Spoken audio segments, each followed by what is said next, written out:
মা বাড়ি যাবে না? এই তো যাবো। কটা বাজে? 11:30।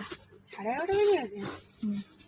এবারে আজ অনেক প্রেশার হয়ে গেছে, মানে হাত তো না মেশিন। কাস্টমারদের কথা শুনলে আমার যা রাগ হচ্ছিল না, অনেক কথা বলছিল। কি করব, আমার তো হাত তো মেশিন তো নয়। আমি রুটি করে উঠবো তবে তো দেবো, কিন্তু কেউ তো বুঝবে না। তো আজকে একটু অনেক প্রেশারও হয়ে গেছে।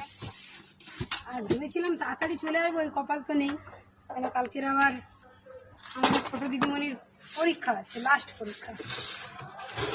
আর এই যে আমাদের ম্যাডামের হাতটা খুব ব্যথা করছে।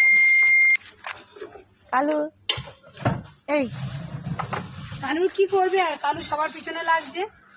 তো তোমরা ভিডিওটা দেখো, লাইক কমেন্ট শেয়ার করো। টাটা।